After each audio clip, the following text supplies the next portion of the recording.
মাসুদ আক্তার মায়াপুর আমি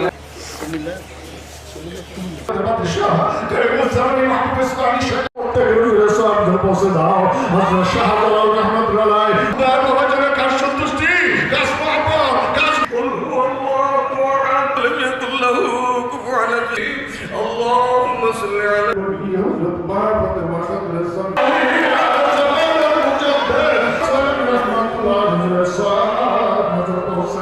من الشيطان الرجيم بسم الله الرحمن الرحيم أستغفر الله ربي من كل ذنب وأتوب إليه أستغفر الله ربي من كل ذنب وأتوب إليه أستغفر الله ربي من كل ذنب وأتوب إليه أستغفر الله ربي من كل ذنب وأتوب إليه أستغفر الله ربي من كل ذنب الرحمن الرحيم الحمد لله رب العالمين الرحمن الرحيم مالك يوم الدين إياك نعبد وإياك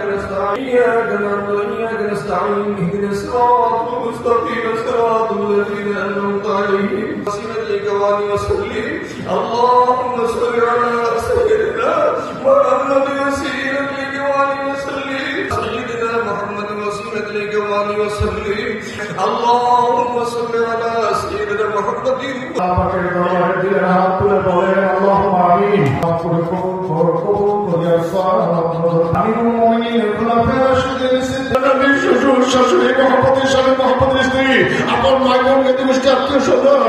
আমাদের সন্তান সন্ততি পরবর্তী প্রজন্ম বংশধর করা সকলকে দয়া বাবা জানাই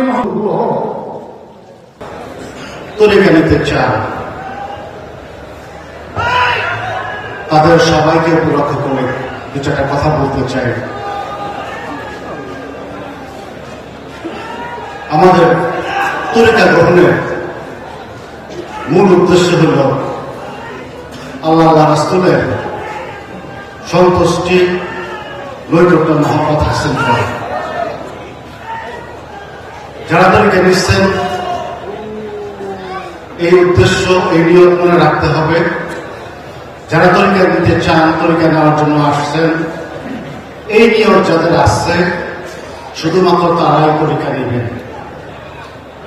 এই নিয়ত ছাড়া অন্য কোনো নিয়তে অন্য কোনো উদ্দেশ্যে তরিকা নেওয়া না নেওয়া সমান কথা বলে আমি মনে করি। যদি নিজের সমালোচনা করেন তাহলে নিজেকে কিছুটা হইলেও গুনার কাছের থেকে বাঁচায় রাখার চেষ্টা করা হবে। সমালোচনা করতে নিজের সমালোচনা করতে হবে। আর এখানে সমালোচনা করা মানে হইল আপনার তরিকার কথা দূরে সরে নেবেন। আর এখানে গুনার ভাগিতে পাপের ভাগিতে আপনাকে দিতে হবে। কাজে ভুল করে আরেকজনের সমালোচনা করা যায়। ঋণ গ্রহণ করা উচিত না, ভালো না। তবে এখানে আমরা কোন কোন ক্ষেত্রে বিগত ঋণ নিতে হয়। যদি এরকম বিশেষ কোনো প্রয়োজনে ঋণ নিতে হয় এত বেশি ঋণ নেওয়া যাবে না যে ঋণ আমরা শোধ করতে পারবো না। আর নিতে গেলে যতটুকু শোধ করতে পারবো যতটুকু শোধ করার মতো সামর্থ্য যোগ্যতা আমার আসছে ততটুকু নিব এবং ওয়াদার মতো নির্ধারিত সময়ে অবশ্যই ঋণ পরিশোধ করতে হবে। ঋণ নিয়ে টাকা অবশ্যই ঘোরাঘুরি করা ব্যক্তিগত পদ্ধতির কাজ না, এটা বেমান মুনাফিকদের কাজ। এই কাজটা আমাদের মধ্যে থাকতে হবে। মোট কথা যাবতীয় গুনাহ থেকে দূরে থাকতে হবে। ওয়াতুবু ইলাইহি আয় আল্লাহ নাফসের খায়েশ শয়তানের প্রেমে পড়ে যত প্রকার গুনাহ করেছি সমস্ত গুনাহ হইতে তোমার নিকট তওবা করলাম। আয় আল্লাহ আমার দয়াল বাবা যান মোসাদ্দেদ জামান